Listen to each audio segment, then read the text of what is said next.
Hey y'all, you're listening to Diagnosing Sitcoms and Movies, the DSM podcast. We help make mental health more comfortable by using Black movies and shows we know and love and culture to remove stigma. So join our convo with your host, Courtney Copeland, licensed mental health counselor. And Dr. B, licensed professional counselor. Dear Diary, the last sitcom episode we did was about the show Insecure. Now we want to throw it back into time in the same neighborhood of Lamert Park while we talk about the one sitcom that progressively grew into a melodramatic Black soap opera, Moesha. Damn. You like that? I did that just for you. Thank you. I appreciate it. You know, when I saw that part, or like when she would talk during that part, I'm like, I want to start writing a diary. And if someone reads it, I really hope they have that little dope ass background music to go with it. Because it really just added something to it. It's so poetic. You know what I'm saying? Set the mood. It set the mood. All right, so we are talking about the hit sitcom series Moesha that is now available on Netflix if you want to go and take a gander at it. Yes, get your Netflix and chill on. I just wanted to say that Kim spoke to my heart, and I just like the way that she said, "Party." You know, we going to the party. Kim was definitely like the comic relief of the show. You know, like I just love her. Like she just always has something silly to say, and just the way she is, like her demeanor. Like I just love Kim. Kim was my favorite character. And I'm sure that the actress Countess Vaughn would love to hear that, because apparently that's part of her and Brandy's fallout. Was she told Brandy, "Bitch, I'm the reason they watching this show." Well, that's the reason why I would continue to watch the show. She was like that perfect person. Like right then, boom, you're like, thanks, Kim. I needed that. I just felt a little stressed out. I needed you. I liked everyone with an accent. So her and then Q with Shorty. God, he was so... I'm saying Shorty.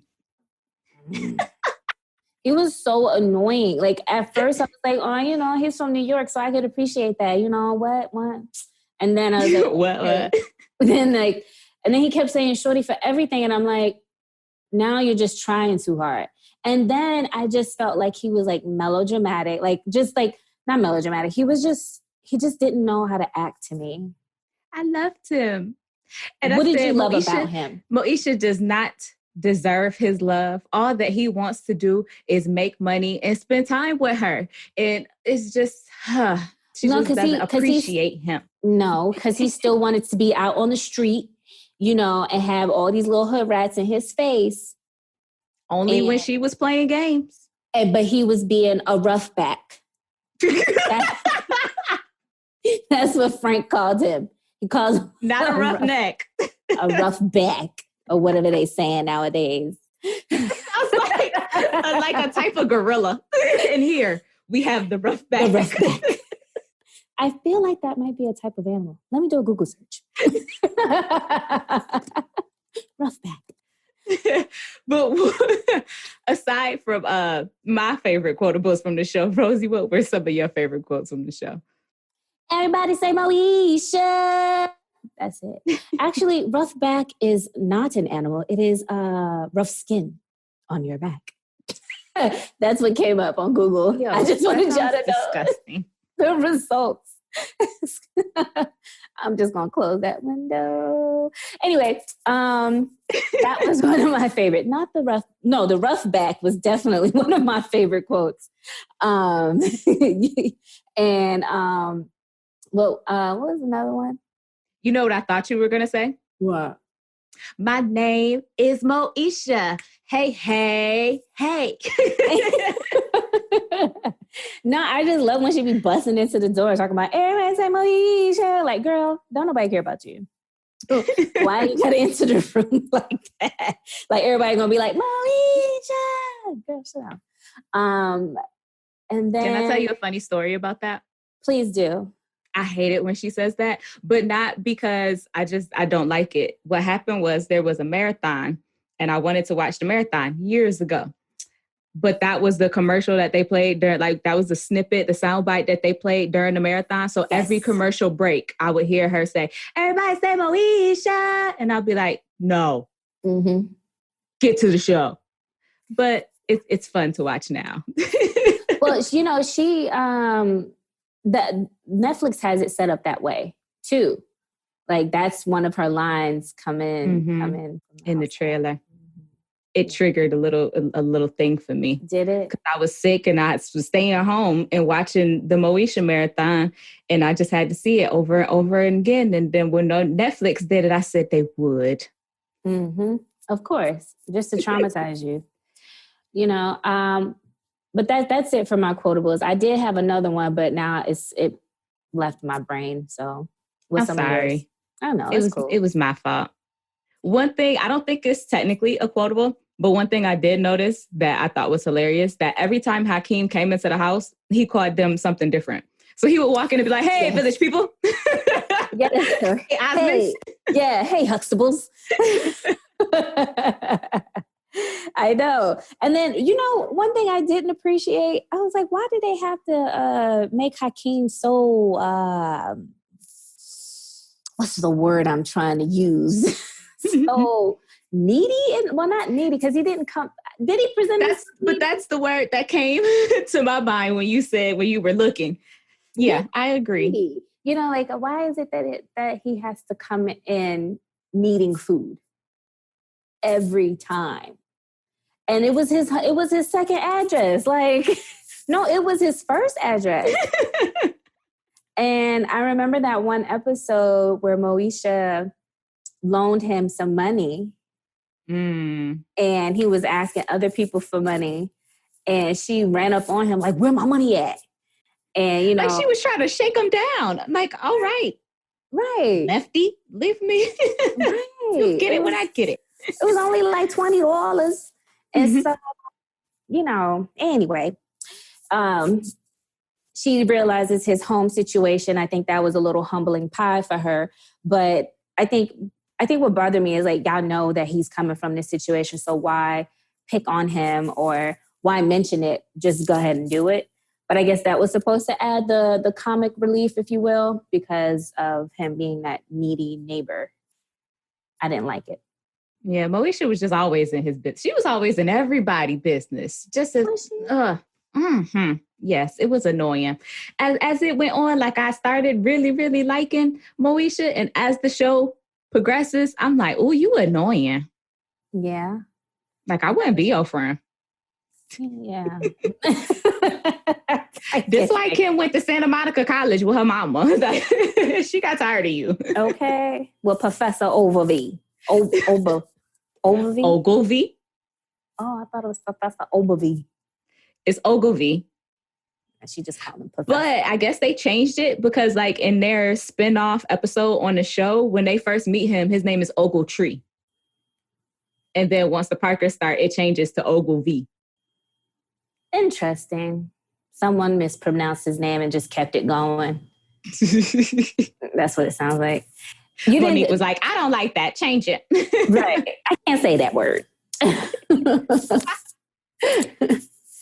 So before we go any further, I just want to take a second to recognize the life and legacy and say rest in power to Lamont Bentley, who did play Hakeem, to Yvette Wilson, who played Andel Wickerson, to Merlin Santana, who played Ohaji, and to Bernie Mac, who played Uncle Bernie on the show. Sad to lose all of those people from that cast, and they were all awesome in their own rights and legends in their own rights. And just wanted to give them a quick shout out. I appreciate that. That was so nice.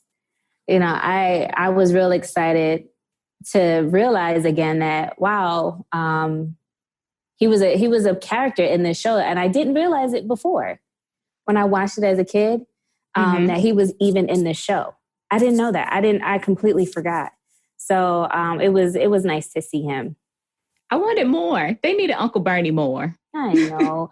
But maybe that was around the time where he was trying to get his stuff situated with his show and everything. The It Bernie Mac was show. Brandy had said that was part of the fun of having him on set. She said it was always a fun time when he was on set, and that he would always say, I'm going to have my own show. I'm going to have my own show. Look, wait, just wait, watch. I'm going to have my own show. And then she said, Kings of Comedy happened, and then right after the Bernie Mac show. Yeah. So that was great for him. I'm happy that happened. Speak your dreams into fruition. People, make it happen. Mm-hmm. Like Uncle Bernie. So when you watch this show, like as a young adolescent, how old were we when this show came out? I was 6.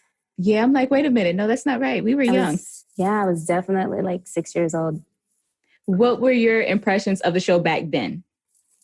Oh, I just wanted to be Moesha.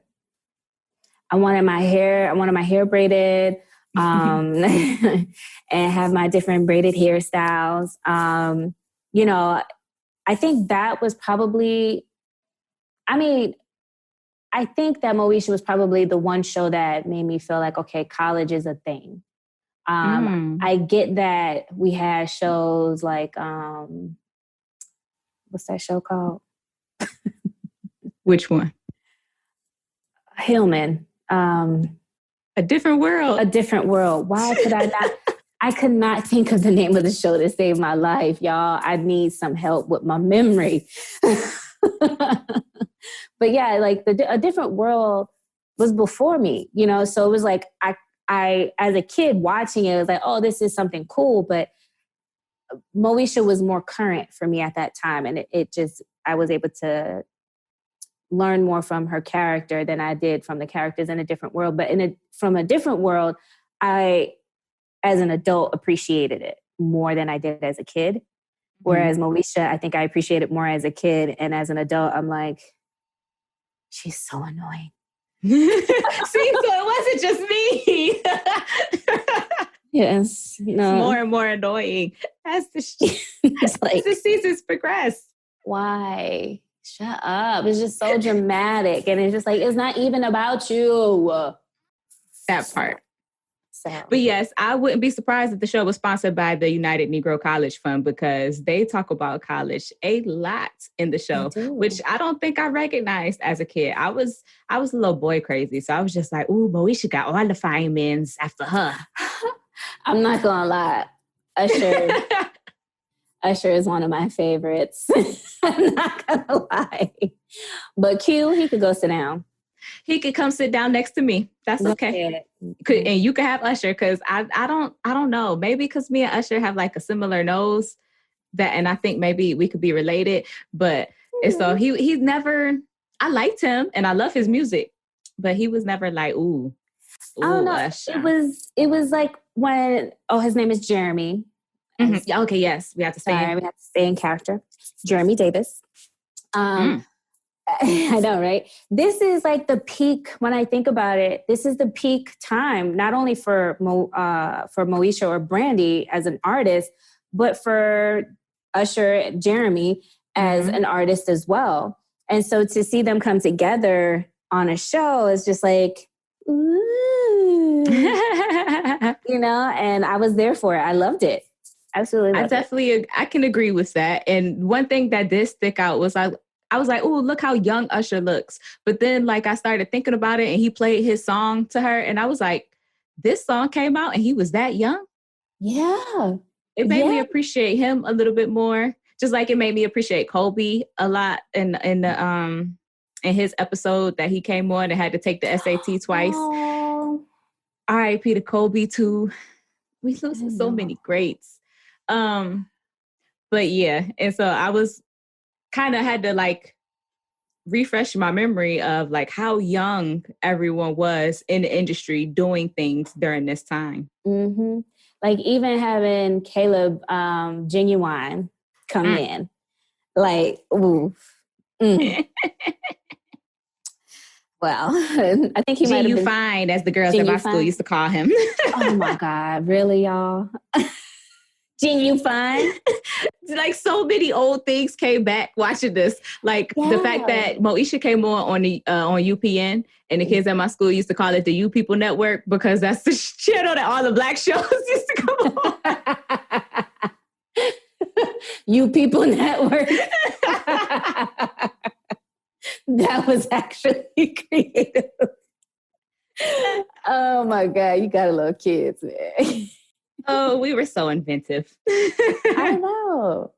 That is hilarious. And so it went from like U Network, it went to BET at some point.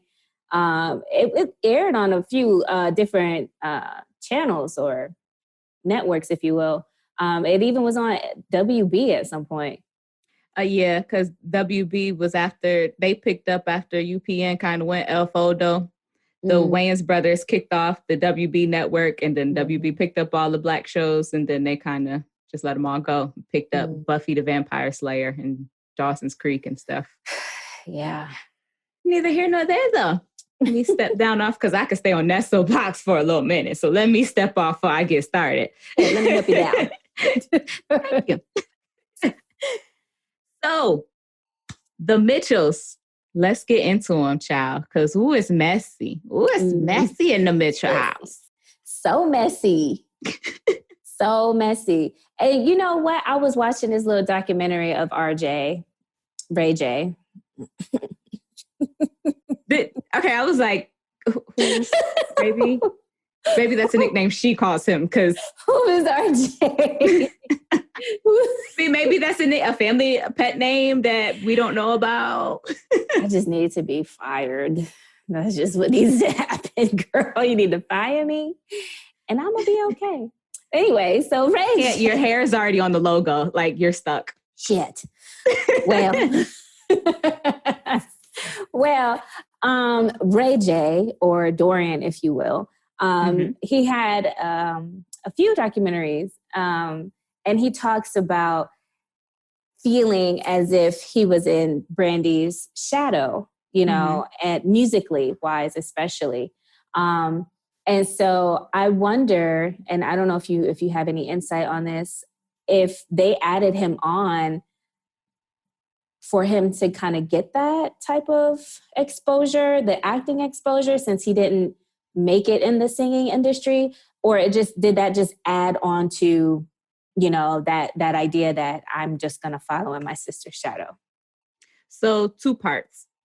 One, the first part being that Ray J at first was more successful than Brandy.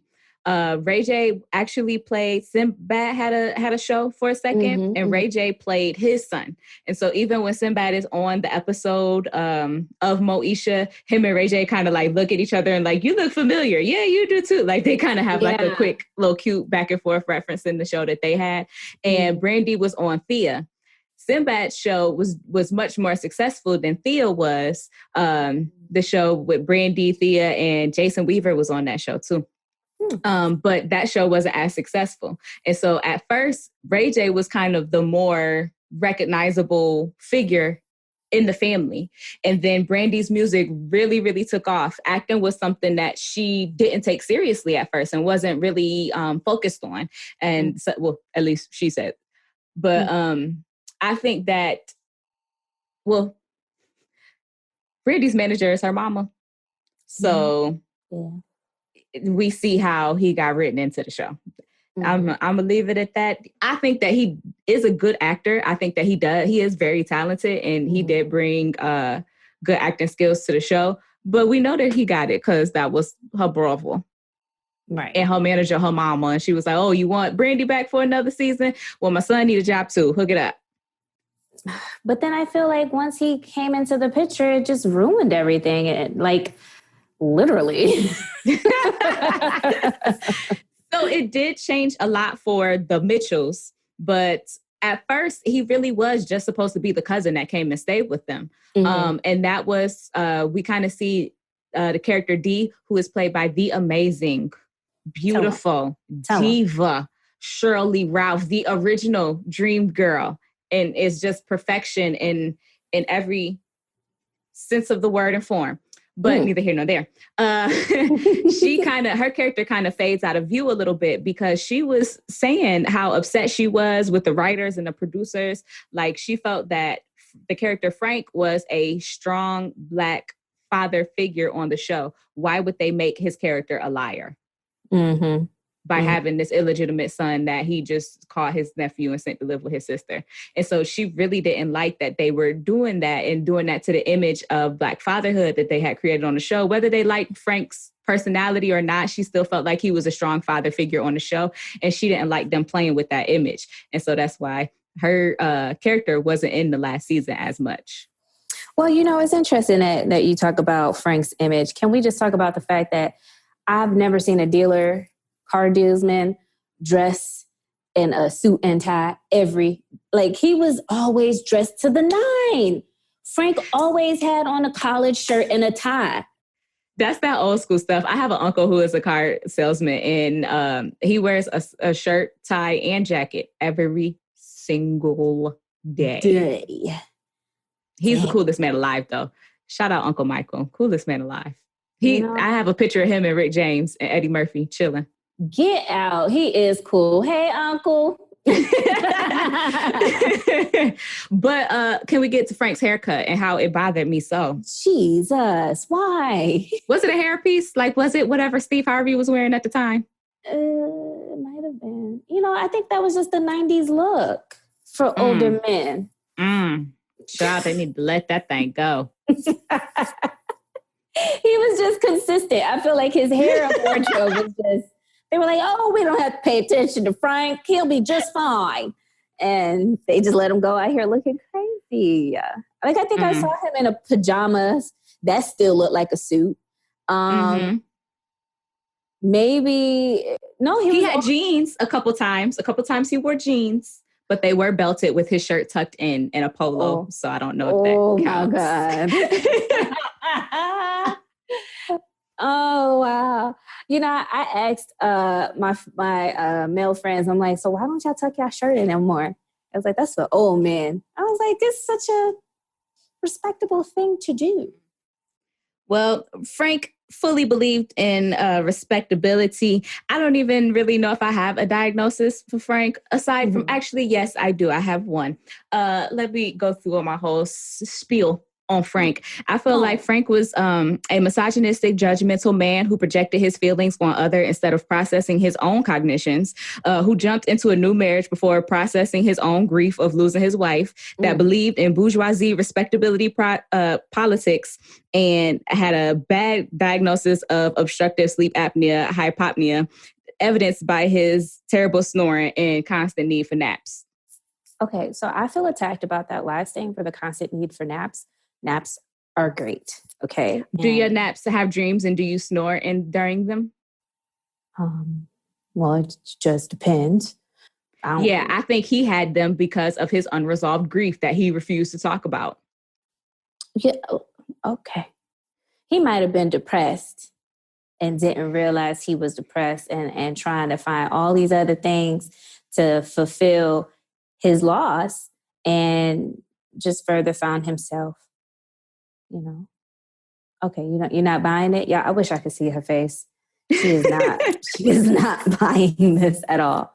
Leave Frank alone. He already don't know how to dress. I just had a problem with him constantly projecting his feelings and being very accusatory in everything that he was doing. And it just, especially like as the seasons went further along, he was so hard on Moesha. But then like once Dorian came, he would talk to Moesha about parenting Dorian. Their relationship was just really weird. Like he was getting her input on issues that he was super hard on her on, like the season and a half before. It was, they were very enmeshed in it. It wasn't, and I think that was causing some of the problems in the marriage between him and Dee. And I think that's why they couldn't get pregnant. Right. So what do you think about the relationship between Miles and Frank? I feel that Frank was so focused on the triangulation that was happening between him, Mo, and Dee that Miles was left out for a long time. And I think that that's might be why Miles, Miles said once he started going to therapy himself, that is why he tried smoking weed. But it did seem like he did it more than once. So he might have did more than just try. But once Moesha left the house, his relationship got closer with Frank. And even when Dorian came, Miles was still more stable in his role in the family, while having, then an older sibling. He didn't know a sibling at the time, but having an older sibling in the house, and they were still able to flow a lot better. And he was still able to have a stable, more solid position in the family than when Moesha was there, because of that weird situation that was going on between Frank, D, and Mo. Yeah, when I think about, we think about Adler's theory and, family and birth order, right? So Miles being the baby, I think he does take on some of that, some of those characteristics that Adler has for the child, as far as the one to likely be the one who is the comedian, the person that brings a little bit of that relief to arguments and weird situations that happen in the family. But I wonder, because he was younger, because Moesha was a lot older. It looks like she was in high school. So she was like a junior. And Miles still needed a babysitter. He was 8. And so it's like, what was he supposed to be a part of at that time? Because he was a kid, So, I guess because of how or when they got married, maybe that also plays into the fact of him feeling, I guess, outside of it. What do you think? I definitely agree with that, especially him playing that Adlerian childbirth role of being the cute one who people just focus on. Oh, he's so cute. And he was always dancing and go Miles, yes. go Miles. And I think from a family theories perspective, everyone was still trying to establish their role in the family, because Dee was coming in new, things were shifting and changing. So that made Mo's role kind of changed. And Miles really was trying to find his place. And I think it just took him a lot longer. And because he wasn't overly dramatic and expressive like Moesha was, it was more difficult for him to process, and which is why he started, trying to smoke weed and not wanting to. And they was always sending him to his room. One of the quotables should have been, Miles, go to your room. Go to your room. Or when Nia Long came in and she was his babysitter. Oh, but that episode, speaking of star, studded episodes, that one had a ton, back to back people in it that were, really up and coming in the 90s. And to just see her now, wow, she hasn't aged a bit. Moesha had everybody. They had all of the guest stars. Yes. They had Bo Jackson as a guest. They had everybody. Yes, they really did. They were on it. I wish that could still happen now. I don't know. I think TV is different now. Sitcoms are different now. And I feel like we have Blackish, but aside from that, what is the other Black family sitcom of right now? Well, it makes me think of Tyler Perry and his different shows. So, that makes me think of Meet the Browns, Tyler Perry worked with all of 10 actors, and he recycled them 10 actors, and he ain't bringing no guest stars on the show. You got to be one of them 10 actors. Ain't bringing no extra. Ain't gonna be no star-studded appearances on no Tyler Perry show. I love you, Tyler, but you mix it up a little bit. Honestly, I don't know. I really don't know if there's really another show that looks at that. Because it ain't, girl. Wow. Because now, I don't know if it's because of the era that we're in. It just seems like we love drama. Do we love it, or is that just what's being fed to us? When you open our mouths and shove it down our throats, it's going to get digested, whether we have a choice or not.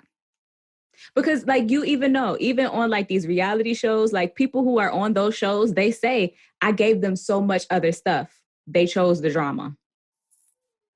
They fed me lines to say this, or they put me in this awkward situation that I normally wouldn't be in for the drama. I mean, we talked about that too, as far as like, Moesha going more into that dramatic phase, and so to me, and this is going back to like the family system, the Mitchells, Dorian coming in made the drama more prominent, if you will.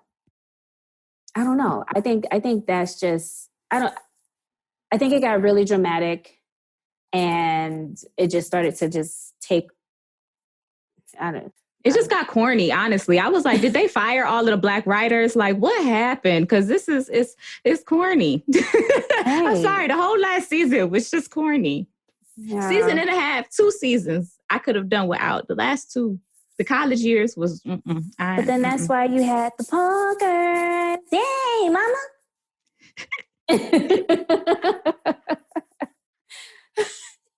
I love that part. So anyway, so going back to the family systems and like looking at Miles and Moesha's relationship, like I look at the Adler's theory. So Alfred Adler is I would call him one of the founding fathers of psychotherapy. And so he has his theory related to family birth order or birth order. And his perception of the first child was to be like a natural leader, high achiever, organized, on time, know-it-all, bossy, responsible, adult pleaser, obeys the rules. So when I look at that, boy, Alfred Adler, he was preaching, one child. Did they write of Moesha from him? I think I'm biased because I think we're both more Adlerian focused therapists, right? But child, was the man right or was the man the right? only thing that I see that I would say is not Moesha is obeys the rules. She obeyed the rules when it was when she wanted to. The rules that she wanted to obey. Exactly.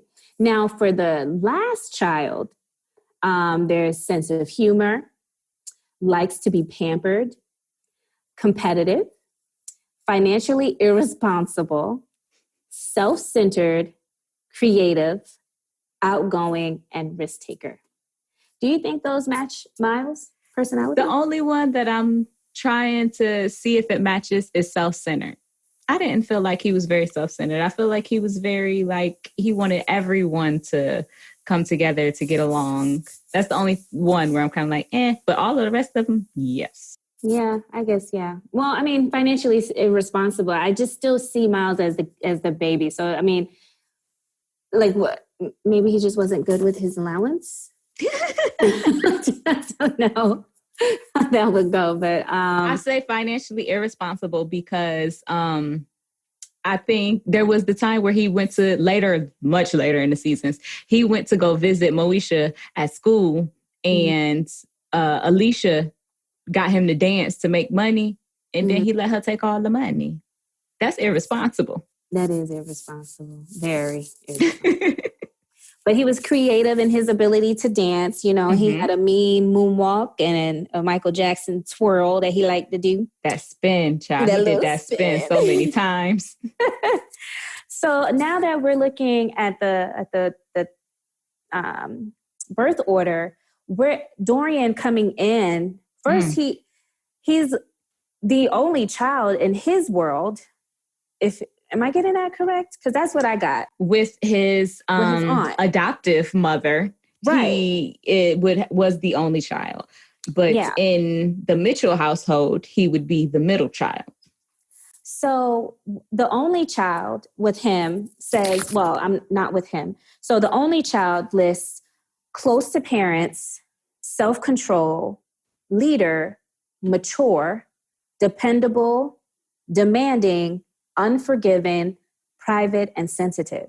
And he was none of those things. And so that's why I think it's always very important to know, especially with Adlerian, like they consider all of the children in birth order. Like even if you have a child and that child passes away, they still consider that child when they're looking at different things. And so I could see him more in the role of a middle child than I could an only child. Okay, so for the middle child, it has flexible, easygoing, social, peacemakers, independent, secretive, may feel life is unfair, strong, negotiator, and generous. Everything except for generous. I definitely think I agree with that. As far as especially the strong negotiator and him trying to get what he wanted out of situations. I feel he was fairly easygoing, even though he brought a whole heaping pile of you know what with him. But he always felt like it wasn't a big deal. Like people were overreacting. Like so to him, I felt like his personality, despite the fact that he was causing chaos around him, his personality was like, "But this ain't no big thing. Why is y'all tripping?" Right. And so I diagnosed Dorian with oppositional defiant disorder. Tell us what that is. Okay, yes. So that is a period of angry, irritable mood, argumentative, defiant behavior, or vindictiveness lasting at least 6 months or evidenced by at least 4 symptoms from the following categories: angry, irritable mood, argumentative, defiant behavior, and vindictiveness. And I said it was severe, child, because it's for the severe. Yes. Some symptoms are present in 3 or more settings. And so he was that way at school. He was that way when he had that little chicken hut job. He was that way at home. The little chicken hut job. So I listed it as severe. Your thoughts? I feel like you make a great point. Especially when we talk about, I mentioned that that strong negotiator. And it could be a good thing and it could be a bad thing, where if he's not getting what he wants out of the situation, where he can become extremely defiant. And in many cases he was. So, and I think that the important thing to highlight there is that with oppositional defiant disorder, it's mostly towards figures of authority. And so if he doesn't necessarily view it as an authority, like Lene, he was able to negotiate with her and try to help his group and even into a whole relationship with her grown self, all these grown women with these little boys. But but he was able to do all of that with her because he didn't necessarily view her as authority. Whereas Frank, the people at school, the police, the boot camp people, those were authoritative people. And so he had some issues with it. Yeah. And, I think his social demeanor cost him to get his little brother kidnapped. So, I mean, how they gonna end the whole series on a cliffhanger? Like, where's Miles? We lost Miles a couple seasons ago. We're gonna lose him again. Now he get kidnapped. I'm sorry. Poor Miles been in a trunk on the 405 for the past 13 years. Yeah, damn. Oh, we need a milk carton with Miles' face on it. Missing. Since keep getting missing. So who else are you going to diagnose in this? Okay, so actually quite a few people. Okay. I would like to diagnose Hakeem with severe to extreme binge eating disorder. Oh, not my Hakeem. He was a grown boy and he did not have the resources that the Mitchellums had. Not the Mitchellums, first of all. That's what he would have called them. But you said he was always needy. Why did he need something to eat? And so I'm not saying that he necessarily had to eat a bulimia or anorexia or anything like that. I'm just saying binge eating. So with that, this specific disorder, it is eating in a discrete period of time within any 2-hour period an amount of food that is definitely larger than what most people would eat in a similar period of time under similar circumstances. A sense of lack of control over eating during the episode, feeling that one cannot stop eating, eating more rapidly than normal, eating until feeling uncomfortably full, eating large amounts of food when not feeling physically hungry, eating alone, feeling... Well, Hakeem didn't eat alone. Because he had to go to their house. Right. So that criteria does not count. But we don't know what he was doing when he was by himself, because they never gave him no shine by himself. He always had to be around somebody in order to get some camera time.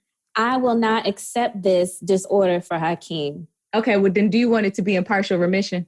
Yes. Okay. So binge eating disorder in partial remission only because Rosie likes Hakeem. Nothing. No, Kim likes Hakeem. Not no more. The first couple seasons, yes, but then she realized she got Michael and she moved on, child. Okay. No, but the reason why I say that, because I mean, I think eating disorder goes a little far. I do feel like he might have been malnourished, because he didn't have the resources. He didn't have the food. His mother was working 3 or 2 jobs just to keep the lights on, if she was able to keep the lights on. Mm-hmm. So does that, I mean, he lived in poverty. So does that make him, I mean, he took advantage of opportunities when there was food. That was clear. Mm-hmm. He almost ate Andel out of a restaurant, but I mean, still, I think there was still this understanding that he didn't have it. So let him have it. Okay, which I understand. I still feel like he ate more than the average bear. All right, next. Now, I'm not saying that I don't love these characters, because these supporting characters are my favorites. They carried the show, because after a while, again, like I said, Moesha started to get a little annoying. Mm. But Kim, I love Kim. I love Kim. Girl. She is my girl, but I'm still going to diagnose her with mild intellectual disability. Don't do my girl like that. You cannot tell me that Kim did not have an IEP. I hope she did. She needed an individualized education plan for her to be successful at school. Oh, that's little modifications to ensure that she had equal access to all of, the things that she needed. At that time, do you think that she was even in something like that? You think that she just kind of was able to coast through under the radar? It depends on how Nikki Parker felt about it. So if Nikki felt like my baby needs some help, y'all gonna help my baby? Yes. But if Nikki felt like, no, y'all not gonna label my child, then no. But I feel like the Nikki that we know, the Nikki Parker, if you will, she struggled to ask for help for herself. So, I mean, who's to say that she would ask for help for her child? So to me, I'm thinking it might have gone undiagnosed, but damn, does she have to have the intellectual disorder? Okay, do you want to take it down to an unspecified learning disability? Yes, unspecified learning disability, I think, would be more appropriate. Well, give me the criteria for the intellectual disability. Yeah. Deficits in intellectual functions such as reasoning, problem solving, planning, abstract thinking, judgment, academic learning, learning from experience, confirmed by both clinical assessment and individualized standardized intelligence testing. Deficits in adaptive functioning that result in failure to meet developmental and socio-cultural standards for personal independence and social responsibility. It goes on, but I feel like that's enough to justify. I think you made your point. The only other argument that I have to make on behalf of Kim Parker was we have not done an actual assessment. Therefore, we cannot put this. Dee worked at the school. I'm sure they did some assessments on that baby. Let's not even play. Yeah. But I still think that Kim still had a lot of strengths. She was still very social. She still had lots of social networks, social support. She was very inventive when it came to design. They talked about so long that she was going to the Design Institute of Lamert. And then ended up going to college with her mom at Santa Monica College. Mm-hmm. She was a talented performer. She could sing, she could dance, she could do all of those things. I personally just had a problem with, I don't know if it was the writing of the time or what, but I was not okay with and slightly uncomfortable with how much they fat shamed Kim, because Kim wasn't even that big. And they really really wrote that joke real hard, and I didn't like it. Yeah, I agree. I noticed that too. Because even Gabrielle Union had her little moment where she kind of like took a jab at her. There were several instances, and that makes me sad for her. I also don't know, like if writing, you know, with her being, I wouldn't say like a sidekick, but like, you know, supporting cast member. Actress, yeah, supporting cast member, and making one of them ditzy. You know, like I always feel like there's always that one. It's like a trio, and then there's the one that's like Boo Boo the Fool all of a sudden. Like, and where's then your like sense? they kind of made Niecy also ditzy. But then later on in the seasons, we find out that Niecy was faking being dumb to fit in with Kim. And she was really smart and getting straight A's. Like that I think they were just writing got sloppy and they were trying to figure out who was going to go on what spinoff and who was going to stay. And it didn't make sense. But I didn't like that. I didn't like that. Okay, you're trying to call her fat, which she wasn't. Even if she was fat, it's not okay to make fun of people for being fat. And two, you're going to make her also dumb. Yeah, so I wonder if those tropes, being know that these were young actors, I wonder if those tropes played a part into her state mentally now and all of the stuff, weird stuff that she got going on now. I mean, because we talk about kid stars or, you know, TV stars that were children. And I mean, 9 times out of 10, they don't turn out too great. They were great as children, but then as adults, they struggle. I mean, Raven-Symoné, that's... Okay, that's that. What's your next diagnosis? Okay, so I have 2 that I just wanted to mention that aren't necessarily diagnoses. I just wanted to talk about their attachment styles. Niecy, I felt like was anxious and preoccupied. And I also thought that maybe her birth order would play a little bit of a part in that, being that she had 9 brothers and sisters. I wanted to know where she fell in that. And probably her, you know, striving and wanting so bad for attention came from potentially not getting as much, being that she had 9 brothers and sisters, even though she ain't never had to babysit. She always could go and do all of the stuff. Like, well, maybe because she was the middle child and she was able to skate away. I mean, she wasn't necessarily the youngest where she needed to be watched, and she wasn't the oldest where she had to watch the youngest. So I'd assume she was that middle child, which is also probably why she craved that attention. And then I have Q as fearful, avoidant attachment style. Yes, let's talk about your favorite character of the show. And I want to talk about Quentin Brooks. Let's talk about Q. Okay, and so he, along with fearful, anxious attachment style, comes avoiding intimacy due fear of rejection. And so he kind of hinted and mentioned several times to Moesha, like, I really like you. But she's like, well, why won't you do this and that? And he was like, because I'm not sure if what you really feel is real. And him questioning her stance in their relationship and how she felt and not really wanting to give himself fully until she was able to really stop hiding from her dad, really commit to their relationship and be full and present together with him. It also can result in low self-esteem and high attachment anxiety. Is you done? Because Quentin, if there was a diagnosis for rough backs, he would be the picture right next to it. Okay? You said the definition was bad skin. So you know that he had bad back skin? That's what so you're going with that? I don't care. He was a talented young individual who had goals, aspirations. He achieved those things. He was on tour in Japan with Genuine, all types of stuff, managing groups. I just hated him. I just hated his little bald head, pea-sized head, looking self with all that army fatigue and baggy clothes. Look, shorty, that was the style. Whatever. Let's go on to the next alphabet. I love Q. Don't do my bed like that. Okay. So then I guess that will leave us with, my most controversial diagnosis. And I want you to tell me how you feel about it. So, Moesha, maybe it's just, I don't know. I diagnosed her with histrionic personality disorder. Please explain. Yes.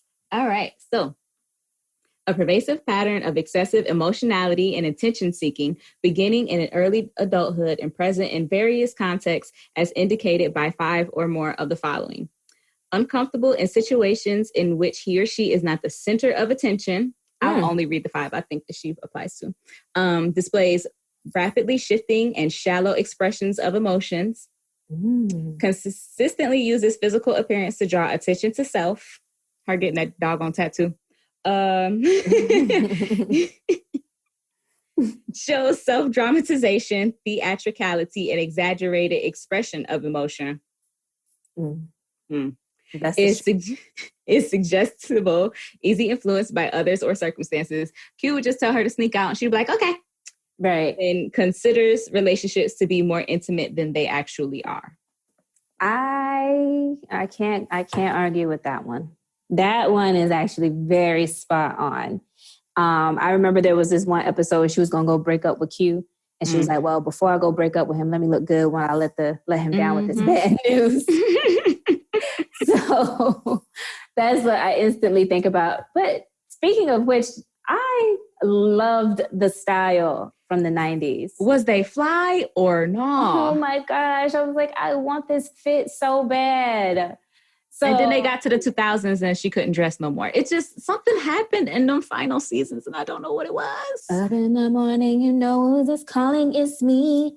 It's me. I would just like to also take a second to appreciate Brandy's range in vocal tone. Not realizing. Up in the morning, I knew they was calling. It's me. Like, not realizing my responsibilities.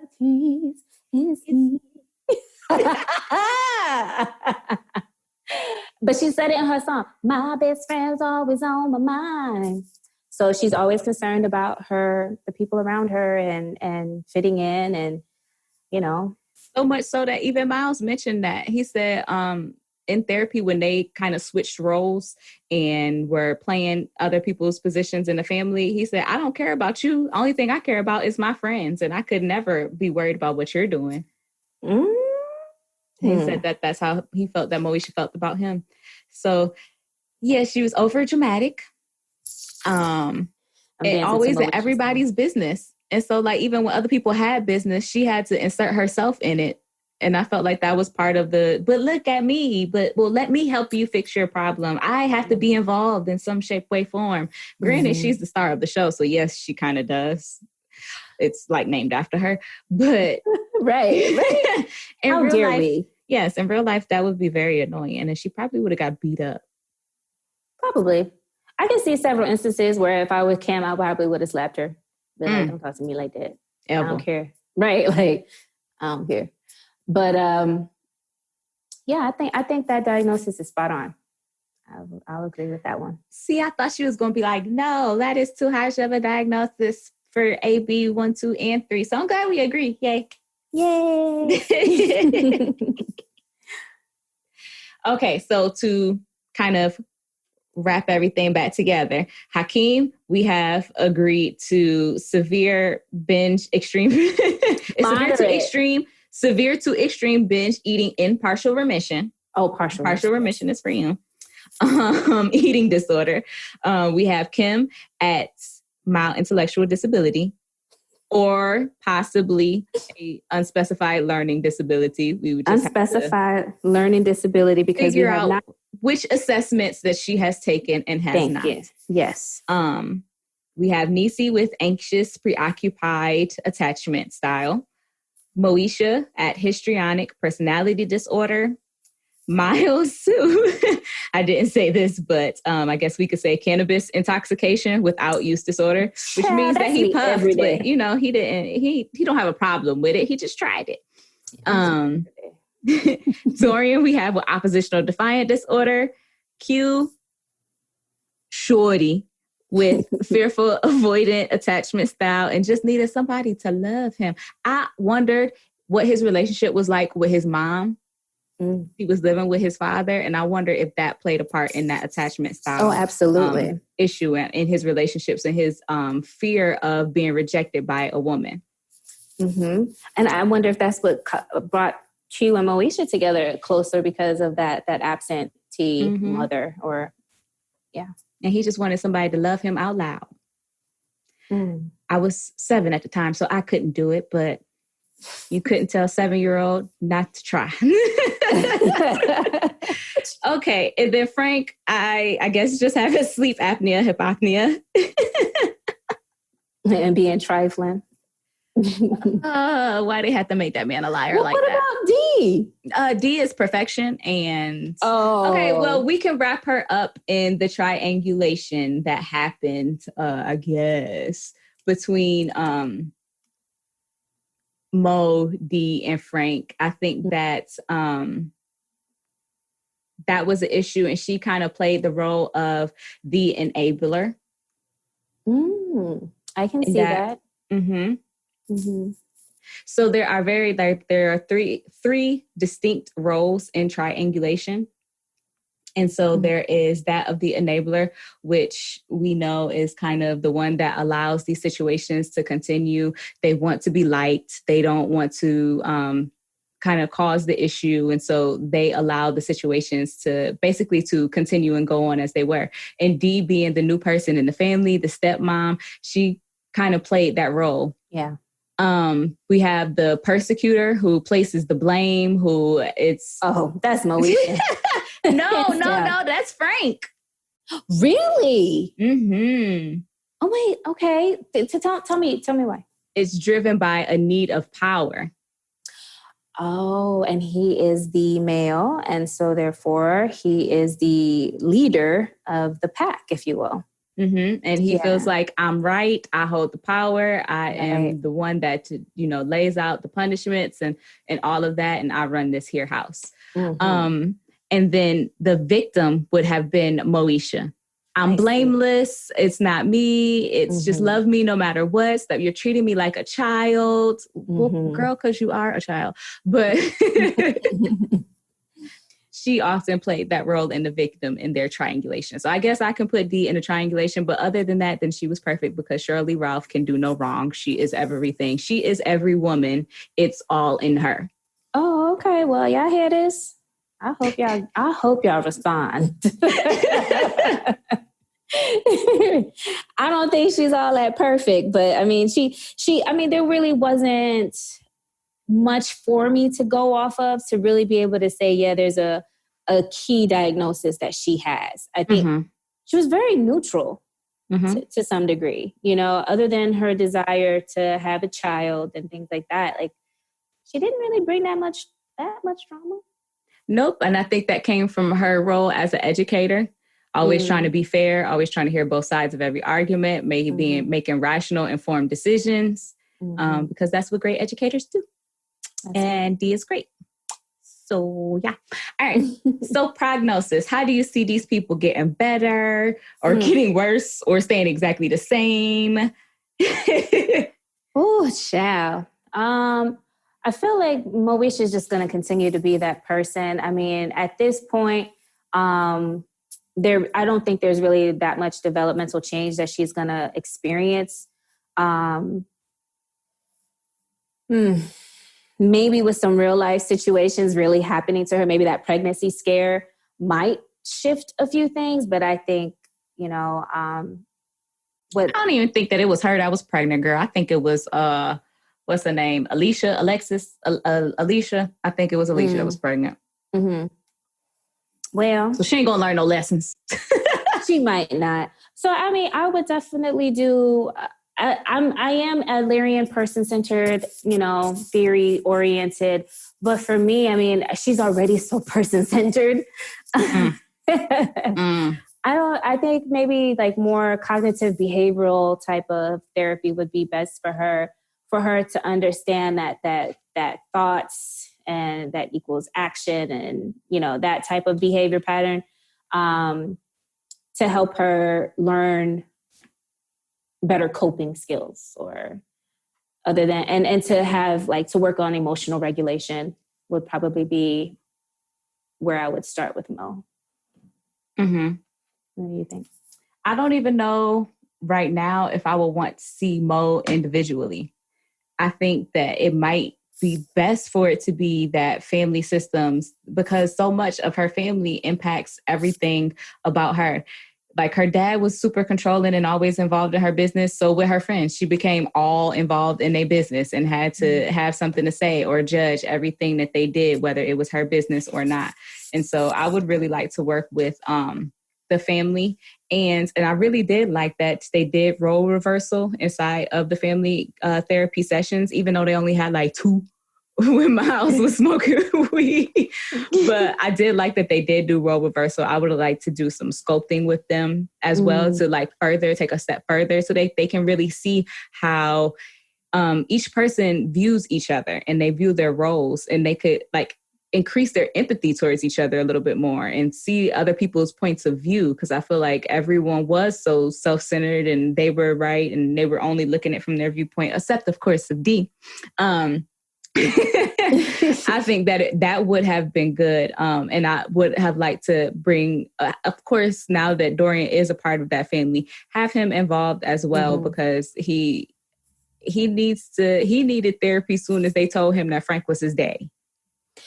Yeah. He needed therapy before that. Yeah. When he was having all these issues and had to be sent away. But neither here nor there. We have to deal with the people as they are. Meet them where they are. Yeah, honestly, if I can be really honest, I have a couple right now, and I have to be honest, I don't know if I would be able to handle the Mitchell family system. It comes with a lot, like, you know, as far as like, so how long would you see them? What would be some things that you would help them, you know, achieve in your session? Boundaries, communication would be my first 2 goals. Okay. Because they lack those things. Yeah. Families, man. Working with families is another ball game. Work. And the biggest issue is that there's a homeostasis. And so that means that there's a balance that families achieve. And so even if you fix one area that is causing as an identified problem, someone in that family is going to do something to bring their level of chaos back to what they're used to. Exactly. And so even if you fix one thing in a family, they have to maintain that homeostasis. So something else is going to pop up. And so I would not want to work with them for a prolonged amount of time, just because something is always going to get popped up. And especially with them, it's going to distract them and they're going to just focus on like, so no, we're going to build some skills and maybe y'all can raise that level of homeostasis to less chaos, just a tad bit, with these skills that y'all have. But it's always going to be a certain level of just tomfoolery, because families are hard work, child. Yes, you know, and so I'm like, okay, if we're going to do that, we might have to go back to the individuals, because their group work, I could only do it for so long. So my question, how would you help Hakeem stop eating? Will he stop eating? Is it possible? You know, I would give him resources to like food pantry. Maybe unfortunately if he needed access to meals, so like what hot meals to go are available, like with different shelters or whatever. Because again, I think his overconsumption of food is coming primarily from the fact that he does not have it at home. And so once he's out and about and he knows where he can get it, he's going to maximize the opportunity with them. But I think that luckily, you know, it was a running inside joke with the Mitchells for him to come over for breakfast and dinner. But and a midday snack. But, you know, that could have been draining. That could have been taxing on the relationship. You know, at some point, you know, some families would be like, all right, now you need to go home. But I think that the Mitchells need to be the helpers that they viewed themselves as. They just welcomed him as a part of the family, and which I felt like was good for Hakeem because he didn't have a father figure, and so he did look towards Mr. Mitchell in that way. And we had the episode with him Moesha trying to connect him and his father, and it was just something that neither one of them wanted. And sometimes that's okay if both parties are saying this is where we are and this is where we need to be in order for both of us to be sane and healthy. Moesha needed to mind her business. That's another example of Moesha meddling in business that she did not need to be in. Right. And I loved when his mama, Jo Marie Payton, also known as Harriet from Family Matters, said, Moesha, sit down. This my son. I want to talk to him. I said, yes, Moesha, go sit your ass down. Do what she said. Sheesh. So my last one that I want to talk about is on the Parkers. Kim got dumber. So I guess that's a prognosis for her because it went untreated. She didn't get no modifications. Her IEP wasn't reevaluated when she got to college. She went to college. But she got dumber. She went to college and got dumber. You see, they made her real dumb towards them last couple seasons of the Parkers. Yeah, well, I think and that's what makes this whole diagnosing thing messed up because we're trying to diagnose the character, but the character is ever evolving based off of the writer, especially in a sitcom. But I mean, people are ever evolving based on the circumstances of life. Absolutely. So that's why you can have diagnoses that go into remission. And with that change over time. Yeah. So I don't know what happened to Kim. Maybe where do you see Kim? What do you think Kim Parker is doing right now? Does she still live with Monique? I feel like they moved into a nicer house, but they still living together. And Kim is working at a real high-end retail store, like a boutique, yes, where she makes commission. Right. So she can still, be successful in that way. And she's trying to open her own boutique. Actually, right now, she has an online boutique. Yes, she is Instagram famous with her online boutique. That's where Kim is. Kim is an influencer. Yo. Kim, matter of fact, Kim is on a reality television show as well. What? Wow. Throwing the parties. Now people come to her party. Right? Yes, Kim is successful. Yes, Kim. Yes, Kim. Do your thing, Kim. I'm going to get me a Kim Parker waist trainer, a bodysuit, and the clear heels. And then I'm going to get me a lace front because she always rocked them lace fronts. She was the original. She was the original lace front wearer. She said it broke her skin out all up on here. It took all that glue. Took all the edges. Poor baby. The edges and the skin, girl. Ooh. That was bad. Free the edges. Free the edges. Who else? Who else do we have a prognosis for? Oh, would you like to do a prognosis for your little boyfriend? I sure would. And so Q used the ring that Moesha gave back. He used that to help his group be successful. They blew up. He married Courtney Copeland and they lived happily ever and had little short, light-skinned ghetto babies. Wow, what a prognosis. I love it. I can appreciate that. That's a good place to end the episode, don't you? I think so. Okay. If you would like to support the show to help us get more content out to you all, you can visit our website and follow the Support the Show link to become a Patreon member or donate on our Cash App at $the DSM podcast. Now, we are happy to get the kind of money that jingles, but we would rather get the kind that folds. And as always, be sure to subscribe to our show wherever you get podcasts and leave us a comment because we are counselors and we actually care what you guys have to say. So until next time, peace. Okay, bye.